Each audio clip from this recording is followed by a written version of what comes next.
E nesse final de semana, o Hassan Mustafa conquistou sua primeira vitória profissional no Porto Rico Pro. Puta que pariu! E como a gente pode ver na imagem, aqui o Hassan trouxe um grande shape, trouxe um grande condicionamento, trouxe o físico da sua vida.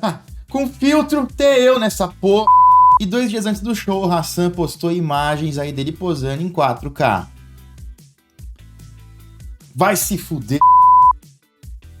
Corta, essa parte tira, tá? E com a vitória, o Hassan conquista a vaga pro Olímpia com vários meses de antecedência, o que é muito bom pra ele, bem diferente do ano passado, onde ele brigou, onde ele lutou, passou meses fora de casa, lá nos Estados Unidos, não apresentou um bom shape consistentemente, nunca chegando no condicionamento, e esse ano ele ouviu aí todo mundo, ouviu as pessoas ao redor, procurou um coach que se encaixasse e chegou seco no talo, abriu mão de volume, abriu mão um pouquinho de chegar grande, de chegar cheio. Sempre falei que ele tinha potencial, e olha só aqui a diferença, a comparação, claro, né? Vamos levar em conta, avisar aqui o pessoal que vai falar, mas é foto, vamos aqui para perder esse tempo, para avisar pros caras, é outra câmera, é outro ângulo, é outra iluminação, é uma montagem, a gente tem noção de tudo isso aí, mas só pra gente ter aqui um parâmetro, um pouco de entretenimento e um parâmetro de condicionamento, olha o tanto de detalhe a mais que a gente consegue ver, mesmo levando em consideração que talvez essa foto aqui adicionada não esteja assim tão nítida quanto essa, mas é muito visível o aspecto mais sólido, é muito visível muito mais detalhe que ele colocou, também é muito visível que ele abriu mão, que ele chegou menor, principalmente nas pernas, provavelmente por ter adicionado muito mais cardio nesse show do que nos outros. E depois de muito mistério, muito suspense, o Hassan revelou o seu novo coach. Ele estava com o Cris Aceto ano passado, abandonou o Cris Aceto, não falou quem era, ele estava dando a entender ali, muitos achavam que era o George Farah, porque o George Farah ali comentava sempre nos posts do Hassan, ele nunca confirmou, nem ele nem o George, e ontem à noite o Hassan posta aqui confirmando que o coach dele é o Cement Factory, o AJ Sims, que é o coach do Robertinho, lá da Classic Physique, que era o coach do Justin Rodrigues, quando o Justin Rodrigues era bom. E o Hassan fala assim, ó, o Cement Factory é o homem por trás disso tudo, muito obrigado aí, meu coach, por me trazer num outro nível. E isso aqui é só o começo, a gente ganhou o primeiro show, mas temos muito a fazer ainda para chegar no nosso absoluto melhor no Mr. Olímpia. Muito legal a evolução do Hassan e a superação dele, né? Quero muita opinião de vocês, conta aí pra mim nos comentários o que vocês acharam dessa virada de mesa do Hassan.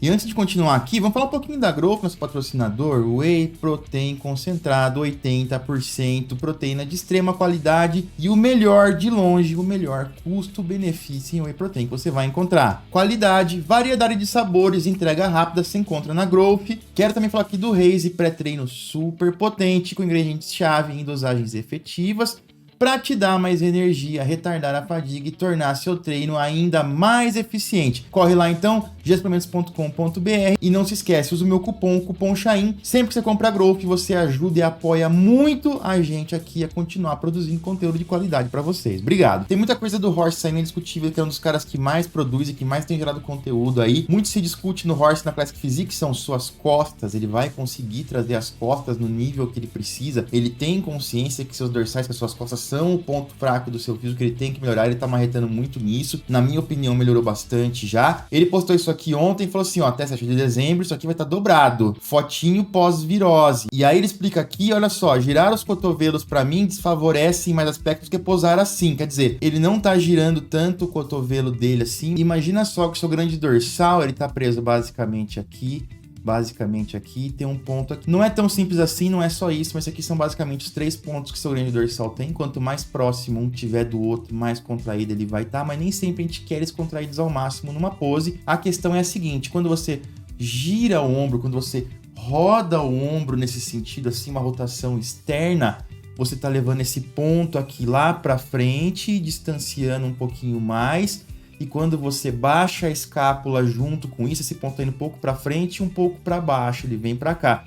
O que aumenta um pouco a contração e o que faz a parte de cima ficar mais destacada. E aí você cria um desenho de detalhamento melhor. O Horse não tá fazendo isso. Ele fala assim que fazer desse jeito aí é melhor e tem mais pontos positivos do que do outro jeito. Não tô falando que esse é o problema do Horse, só quero usar esse exemplo aqui para explicar para vocês um pouco mais sobre essa pose. Então quando o cara tá aqui, ele gira o cotovelo para cá e consegue baixar a sua escápula, ele cria esse detalhamento melhor e cria um engajamento maior do grande dorsal, cria uma pose mais efetiva. Acontece que nem todo mundo tem essa mobilidade de fazer essa rotação, especialmente os caras muito grandes. E aí, ao invés dele, quando ele tenta fazer a rotação levando a mão para trás, ele não consegue fazer isso. Então ele trava aqui e ele vai com o tronco inteiro para trás, inclinando o tronco para trás e criando uma sombra aqui nas costas. Aí, teoricamente, ele consegue mostrar um pouquinho mais de detalhe, mas ele esconde na sombra. Não tô falando que seja isso. Caso o Horst veja o vídeo e seja isso, comenta pra nós aí, Horst, fala aí. Mas esse é um ponto a se considerar pra qualquer um que vai competir. E essa imagem, esse post, é uma oportunidade legal pra gente poder falar um pouco mais desse exemplo. O Horst postou uma foto aqui de um treino que ele fez com o Ramon, ele tá aqui pós-virose, mas tá gigante também. E ele postou uns stories também falando um pouco das costas. Lembrando vocês que o Sebum, nos seus primeiros Olímpias, inclusive um dos primeiros títulos dele, ele ficou na frente de caras como o Brion, Jorge Dabu, aquele cara que faleceu, que tinha uma das melhores costas da história. De longe, o Sebum não tinha costas melhores que esses caras e ainda assim ele venceu esses caras pela estrutura e por tudo mais. Sobre esse comentário do Horst, é uma boa justificativa, é interessante, a gente tem que considerar algumas coisas aí quando ele fala nisso. Aqui a gente tem o Bumstead, o Brion e George Peterson em 2019, primeiro título do Chris Bumstead, e quando a gente compara os três aqui, lógico que o Brion e o George Peterson tinham costas bem melhores que o do Chris Bumstead, mas como o Horst falou, ele tinha estrutura melhor. O Brion tinha um frame menor, menos volume, era um pouco mais baixo. O George Peterson tinha, sim, uma das melhores costas da história aí, só que era o que ele tinha porque o braço não era tão bom, a perna dele também não acompanhava, então que era uma desproporção ali que era muito complicado para ele. E quando a gente usa o Peterson como exemplo, pouco tempo depois ele foi para 212, porque ele percebeu ali, ele tinha o mesmo caso, um grupo muscular que é muito forte, sobressaía demais para as costas, mas as pernas dele precisavam de mais volume. Sempre que ele cortava para Classic Physique, tinha que baixar muito peso, quem sofria mais era quem? Justamente o grupamento que ele tinha mais dificuldade, que era pior, que eram as pernas, infelizmente para ele. E para escapar desse problema, ele acabou tendo que ir para 212, onde ele tinha um limite de peso um pouco maior. Mesmo assim, George Peterson foi top 3 da Classic Physique, o que mostra também que o Horst, se ele tem uma dificuldade, também tem uma possibilidade. Então o Horst tá no ponto que ele enfrenta uma situação muito difícil, muito complicada de bater o peso, evoluir o físico dele, mas como ele mesmo disse aí, a estrutura superior que ele tem, as linhas superiores que ele tem, podem levá-lo sim, embora quando chegar lá no topo, as costas podem fazer falta? Na minha opinião, pode. O Horst fala assim, o Chris Bumstead ganhou lá dos caras em 2019 sem ter costas tão boas, mas a gente sabe que a prioridade número 1 do Chris Bumstead foi melhorar loucamente as suas costas, e ele trouxe uma das mudanças mais revolucionárias da história quando o assunto é costas. E de lá pra cá, a Classic mudou um pouquinho. Se o Bumstead enfrentava ali um Brion com um frame menor, um George Peterson com costas boas ali pelo top 3, mas sem uma estrutura tão boa, com um grupo muscular faltando, o Horst vai enfrentar Ramon, vai enfrentar Chris Bumstead, que são caras aí que tem uma estrutura tão boa quanto a do Horst, mas não tem nada faltando. Então, pra ele, todo detalhe vai fazer diferença. Mas, pelo que a gente tem visto aqui, tá trabalhando duro demais, tá fazendo o que ele pode, e ele vai trazer com certeza um físico muito competitivo na Classic Physique nos próximos shows. E falando em Chris Bumstead, saiu uma notícia esse final de semana que ele tá trocando de técnico, que teoricamente ele estaria trabalhando com o Honey Rumble, que teria abandonado o Ian Valliere, que é o cunhado dele, que é coach dele desde o começo, e que essa informação teria sido passada pelo próprio Ian Valliere num vídeo aí, num podcast lá no Fora da Biad, que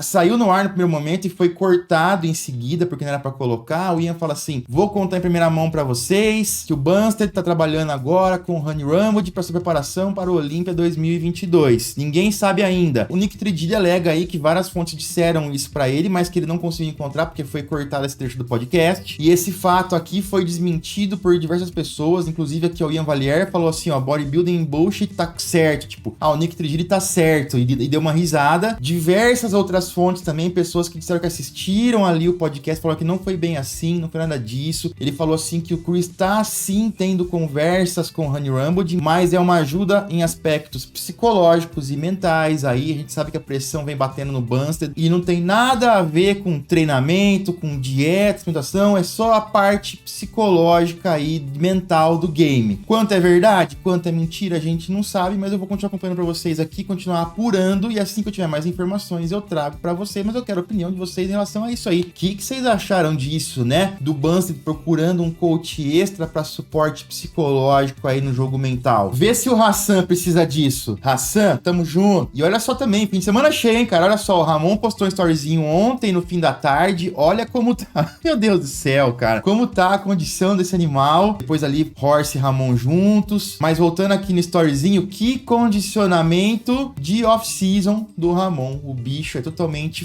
fora da linha, fora do padrão, fora do comum. Conta aí pra mim também o que vocês acharam aí desse shape do Ramon, dessa condição. Vou ficando por aqui, se inscreve no canal, se inscreveu ainda, se inscreve porque hoje tem muito vídeo, tem muita informação e tem muita coisa quente que vocês não esperam. Vou ficando por aqui, daqui a pouquinho eu volto com mais vídeos pra vocês. Valeu!